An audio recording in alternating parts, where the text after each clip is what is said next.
Hello everyone and welcome back to my YouTube channel. Thanks for joining in.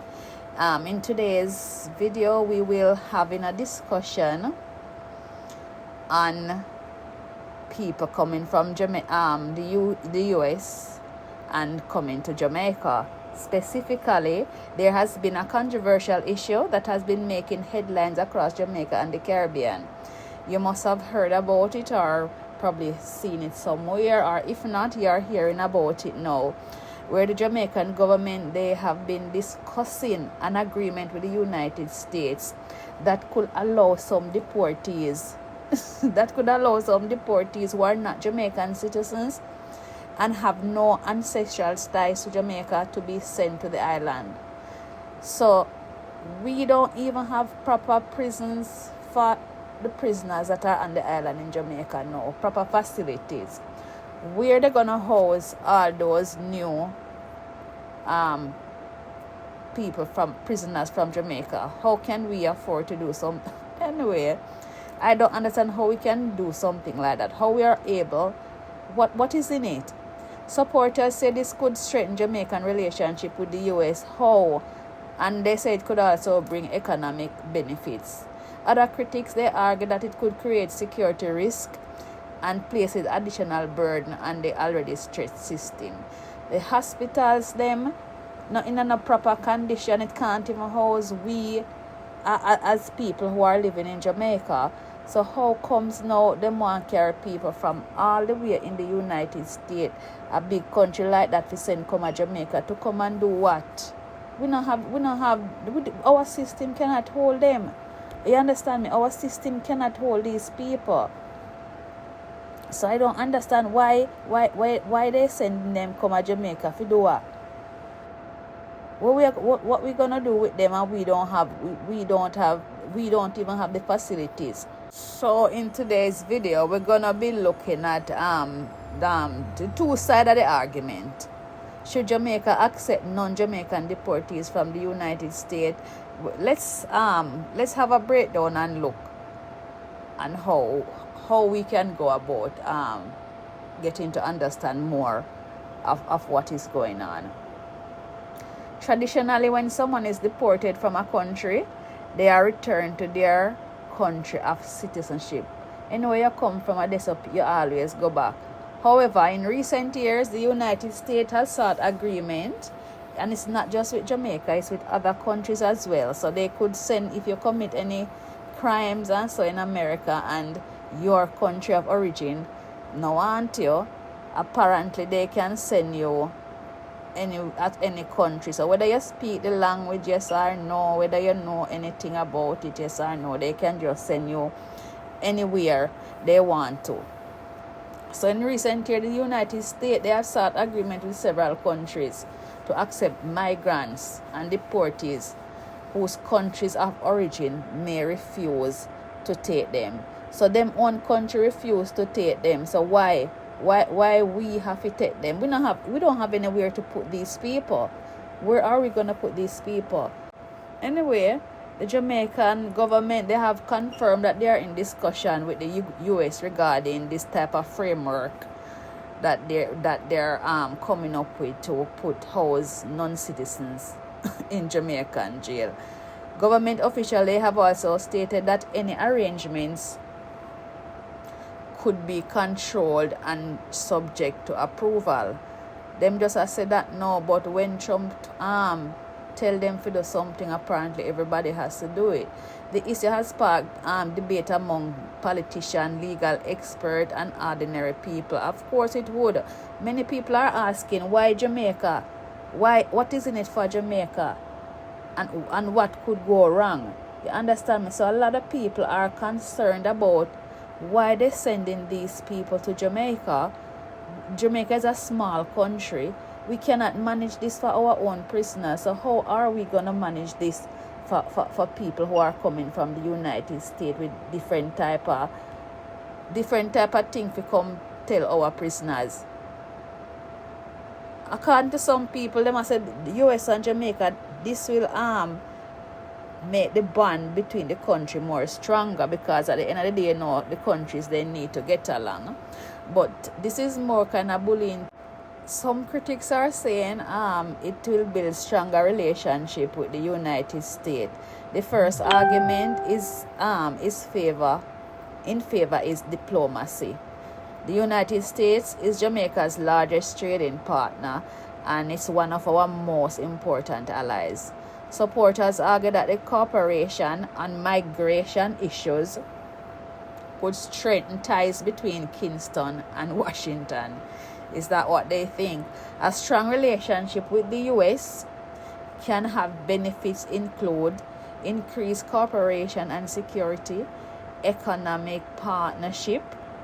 They can also have development assistance, easier diplomatic negotiations.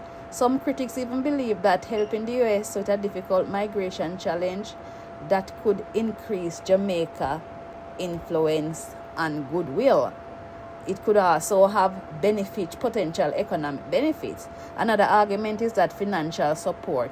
Some critics often ask, would Jamaica be expected to absorb these costs? Obviously, of course, we want to know. Supporters argue that argument could likely involve fundraising, logistic support, and assistance from the United States. And that they must say, that's what they are trying to say for buying some of the people then. But anyway, there are different sides to the story. And you know, this could mean that additional investment onto the island, training opportunities for our citizens, enhanced border security resources, support for housing and administration. And according to them, as Jamaica is a developing country, these resources could be attractive. However, the exact details of any argument matter deeply. You understand? Another side, another critic is saying that we have a humanitarian responsibility to help out others. But how is that our humanitarian responsibility when America is such a big, rich, the most powerful country in the world? So if they don't have the facilities to house their prisoners, why a tiny island of under 3 million people is expected to have that facility to host them? So I don't think what kind of humanitarian responsibilities we could have. Some people, their approach is from a humanitarian perspective, and they argue that if individuals cannot safely return to their country of origin, another country may need to provide temporary accommodation. Well, yes, I understand that some people because of political or whatever other reasons, they may not be allowed back into their country because of they may receive inhumane treatment or whatever it may be. But they should send, why them can't send them to a country like England or Australia? Why them can't send them to a first world country? Why they sending them to these developing countries and third world countries that don't have enough facilities for their citizens? But yet you put more pressure on the system. I not say how humanitarian, because America is bigger than Jamaica. You understand? They're saying supporters are saying Jamaica has a history of compassion and regional leadership. Yes, we have it, yes, but to a limit. They also argue that helping vulnerable individuals can demonstrate Jamaicans' commitment to international cooperation and human rights. Them not listen to us in nothing that we say. They're gonna be doing their own things, and them want it's like they're the puppet master and we are the puppet. Jamaica, a small island. Some people also believe that helping the US with a difficult migration challenge could increase Jamaica's influence and goodwill. Goodwill when all of our people are going to start suffer because of our hospital and the prison system and everything will get overburdened. This another argument is that it's potential economic benefits. Another argument is financial support. Some critics often ask, why would Jamaica be expected to absorb these costs alone? Supporters argue that any agreement would likely involve funding, logistic support, and assistance from the United States. It could mean additional investment in the island, training opportunities, so people can get we have more staff training, I guess more work if that is what they are saying. Support for housing and administration, and so much people that Jamaica not live nowhere. For a developing countries, these resources could be attractive, yes. However, the exact details of any agreement should matter, and it would matter greatly. There is also the issue of national security concern. Now let's examine this concern. The biggest concern raised by many Jamaicans is security. The people want to know who exactly is being sent on the island. What are their backgrounds? Where them come from? What about them? We want to know everything about them. Have they committed crimes? What type of crime they have committed? How will they be monitored? Even if only a small number are involved, opponents argue that Jamaica already faces challenges with crime and public safety. You understand? We already have those problems. Some fear the government could be introducing unnecessary risk. Others argue that if individuals have no connection to Jamaica, the country should not be responsible for accepting them. Security remains the number one concern for many critics because, as I've said before, we have a lot already dealing with on the island. So, in addition to more criminals again, another issue is pressure on public service. Just like I was saying earlier, our hospitals, all our public services, it's not adequate for the citizens who are there now. So how we are going to take in more people from other country? Jamaica already faces challenges in areas such as healthcare, housing, employment, social service. Critics argue that the government resource should be focused on Jamaican citizens first. If deportees require housing, legal assistance, healthcare, or monitoring, those.